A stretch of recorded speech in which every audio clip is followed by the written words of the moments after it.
Hi, I'm Sam, and this is my shop. In the last few episodes, after a lot of drama, we finally have one of my dream tools, this SawStop 3 horsepower table saw. And every good table saw needs a good outfeed table, so let's get into it. The plan is to build a brand new outfeed table that is the right shape for the space, as well as incorporate a whole bunch of new storage solutions to maximize the space in the shop. With this new design that I have, we can knock out a better outfeed table and a better storage solution in the same piece. Being one guy, I still need some kind of outfeed table in order to build my outfeed table. We're really in sort of a chicken and egg situation on which one's coming first. Chopping it down will make for an outfeed table temporarily while we're building the new one, and then eventually it will probably end up over here in the front, but it'll at least be at the same height or slightly lower so that it's never an interference if I'm wrestling a big sheet of plywood or something into the saw. It looks like if I cut about 3 inches off of the bottom of the table, that I can shim it up temporarily, level in place, and it will be low enough.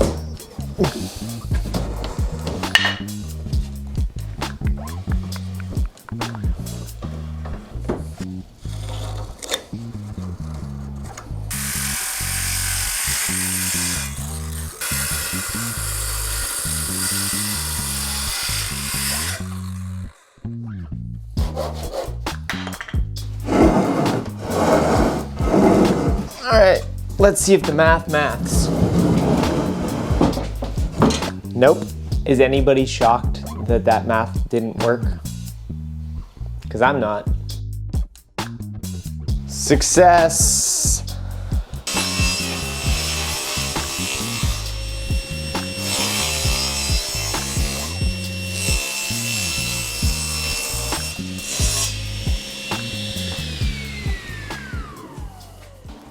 Really what I should have done in this, and I'm probably gonna do it on the next one, is cut it ever so slightly larger and then cut it again. Because one, I'm gonna have to deal with the fact that the factory edge is gonna be a little bit beat up and not as nice.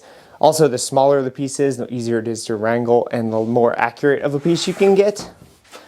So it would actually be more accurate because it's probably a little bit off just because I'm one guy wrestling it and it's hard to keep it perfectly tight against the fence, but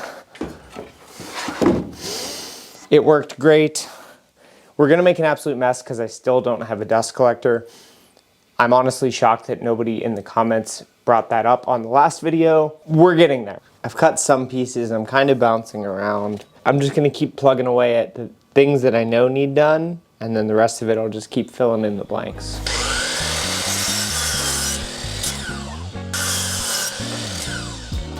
The irony of this situation is not lost on me, that I have a perfectly reasonable outfeed table and assembly table right now as I build a slightly different sized outfeed table. Part of me feels like this is a colossal waste of time, but I think it's worth it. Where's that little ruler? And why is every dog in the neighborhood going absolutely bananas right now? What I'm gonna do now is build the toe kick assembly. That's gonna be separate from the cabinets themselves.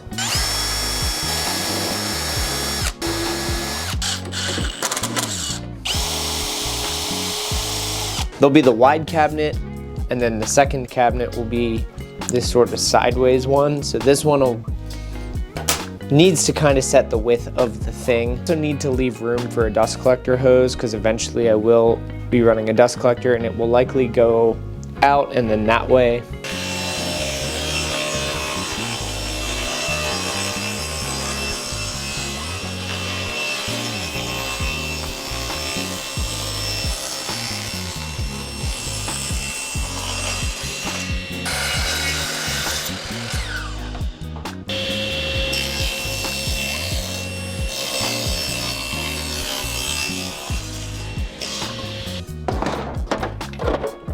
Borrowed a pocket hole jig so that we can make quick and easy assembly of these cabinets, because at the end of the day, they are in fact just shop cabinets that this is more than enough.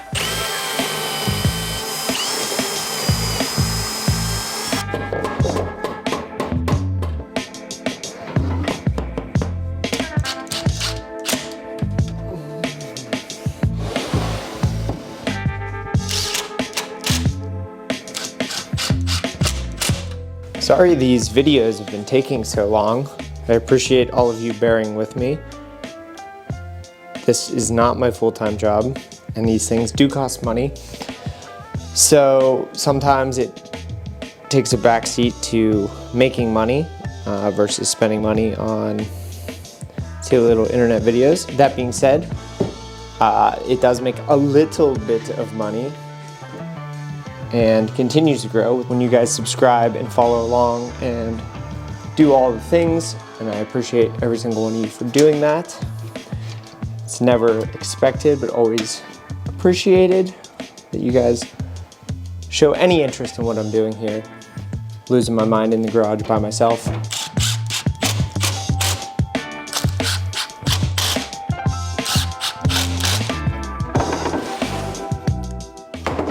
This feels really tall. It's like waist height, and that's just not correct because this is significantly lower. And realized that I had 33.625 written down for some reason, but then I crossed some stuff out and I wrote 27, and 27 sounds more right for the height of this cabinet.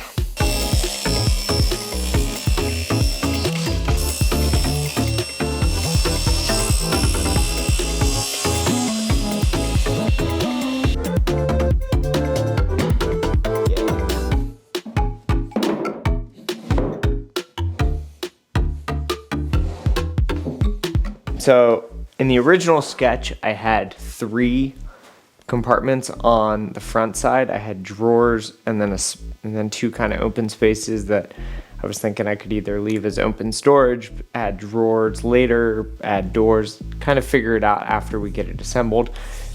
After I looked at it a while, I realized that that is definitely not to scale. So I shrunk that down to 2 compartments because 3 would have just been like 12 inches or less and just not very usable. So I figured 2 is better. So we'll have 1 set of drawers on that side and then 1 opening in the middle. And the thought is that that could then someday become the router table insert. So I've got a bunch of parts cut. Now cue the pocket hole montage.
Got this storage solution on the side, which was sort of an afterthought, and I sort of just built it on the fly, no plans, just kind of, okay, I want it to be this wide because of a glue bottle, and just sort of intuitive building. I really like doing that. I don't know that it makes for the best videos, but hopefully with some editing, it's not too bad.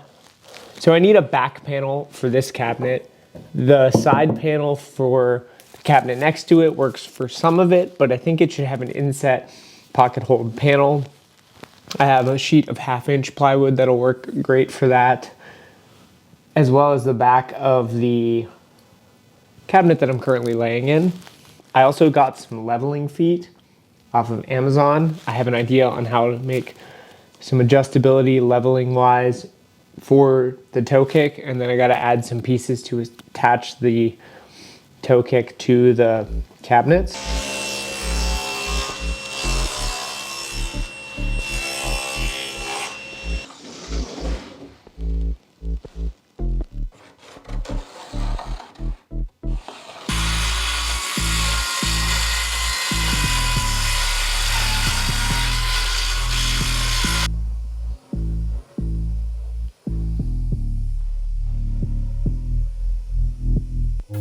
Went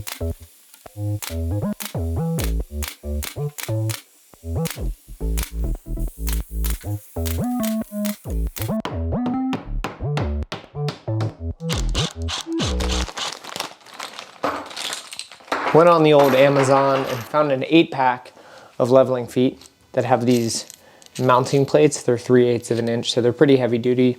They also came with felt feet things if that's something we want, but I should be able to mount this into the bottom of a piece of wood and add them to the toe kick.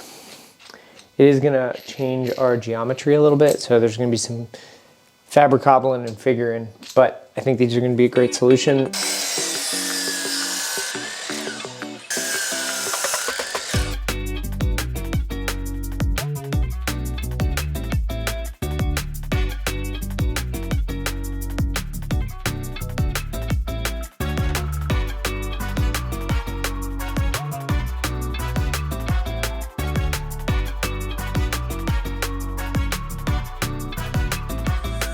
So I made 6 of these blocks. It's just a hunk of 4x4 that I had with a 3/8 adjustable leveling foot inside of it. And the plan is I'm going to mount these inside the toe kick.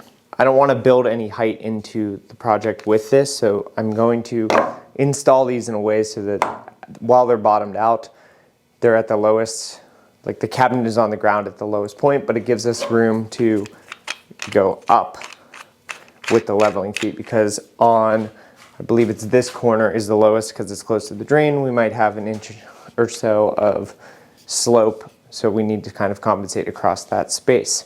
Theoretically, the furthest corner away from the drain is the highest, but we'll figure that out as we go.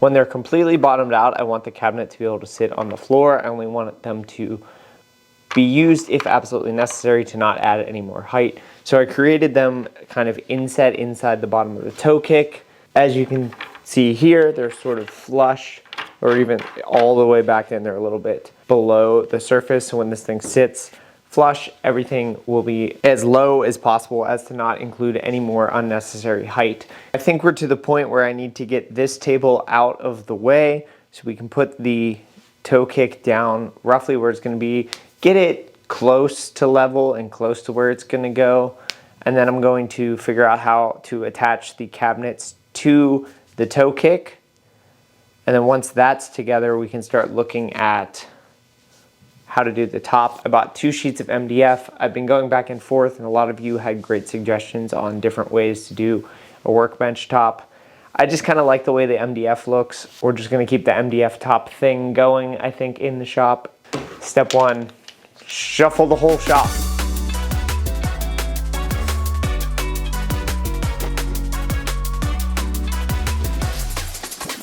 Okay, I've got it roughly mocked up. The only problem is I didn't anticipate just how low this corner is. Currently more than the leveling foot has room for, so I think I need to, at least on this far side, move those blocks down.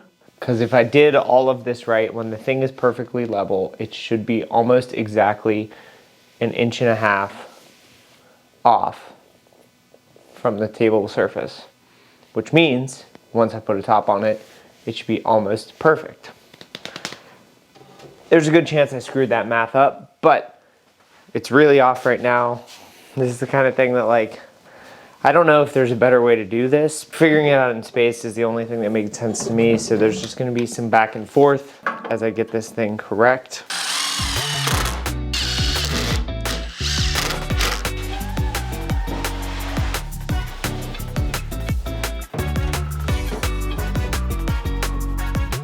So there's currently 2 problems. One, I'm too close as far as the height goes currently to add the second layer of MDF, and it kind of needs that second layer for me to be able to route miter slots in, and I want to make this thing have the ability to add a router table insert at some point. The problem isn't actually this side, the low side is actually like way off the ground, but this far corner is the part that's actually sitting on the ground. My toe kick is actually too tall, so I need to cut the toe kick down, I think. The other issue is the big cabinet that's sideways is in the way of the dust chute for the table saw. So my solutions: cut the cabinet down, cut the corner out of the cabinet to make room for an elbow, or I could pull the whole thing out, because originally I was going to make the thing 3 or 3.5 feet wide this way, but I could leave it the full width. I think what I'm going to do, and it'll just leave a little bit of room, and then I could even build a little storage cabinet that slides out for something to fill that gap on the far side.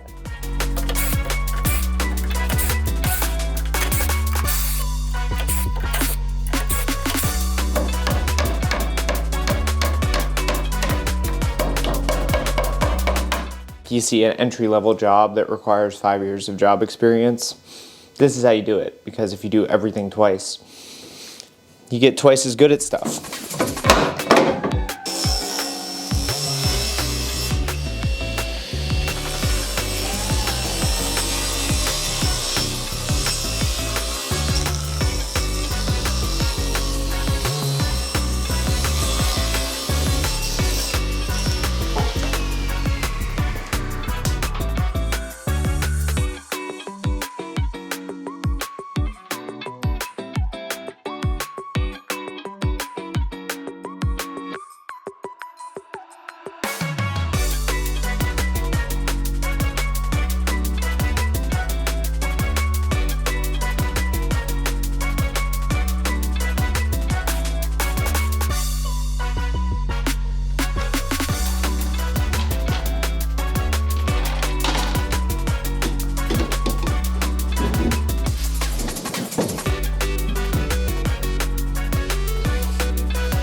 That is what we call a perfect fit. The thing is nice and level, but it is not assembled. I need to glue the 2 layers together and then attach the cabinet to the toe kick and then the top to that. And we have to notch out around a pole over there. So we have to do some final assembly, but I'm really, really happy with how this is looking.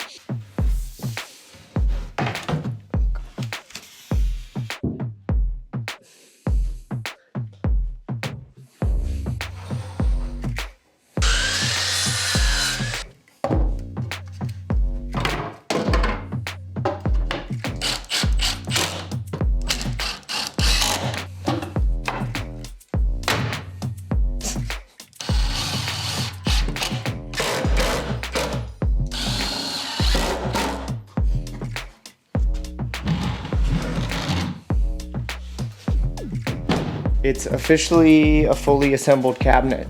So I've got the 2 top pieces now laid out. I have a roller, spreader, and a bunch of contact cement. This stuff is pretty gnarly, so you gotta be careful, wear a mask. Ventilation, the garage door's open. I have a fan going as well. It actually says on here that the vapors hang low, so if you have like an oven or a water heater, you could blow up your house. So like, not trying to do that. I gotta roll all this on and then it dries for a little bit. And then I called my buddy, he's gonna come over in about a half hour. So by the time I have this all ready and it's dry, he can help me flip it on over to it, because once it sticks, it sticks. I'm scared.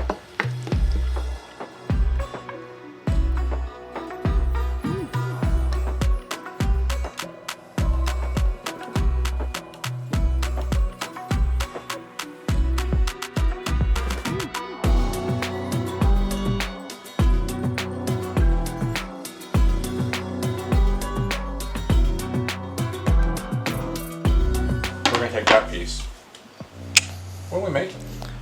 It's the worktop for this workbench. Oh.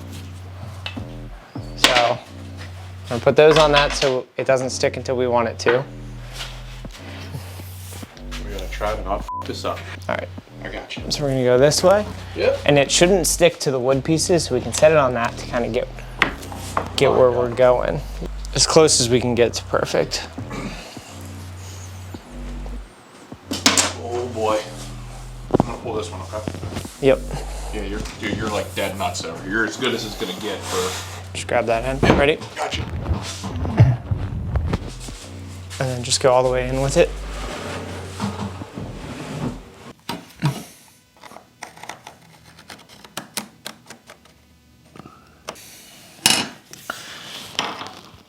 Is all that necessary versus just cut a square out of the corner?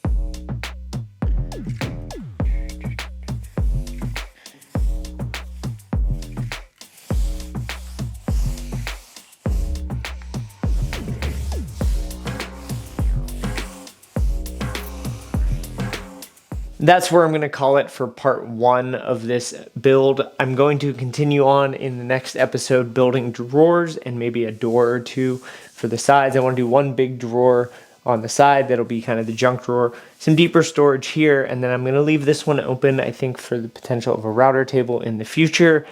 I still don't 100% know what that's going to be like, so I'd love to hear from you down below. If you have any thoughts or opinions on ways that we could improve this thing, make sure you're subscribed for the next episode, and I'll catch you then.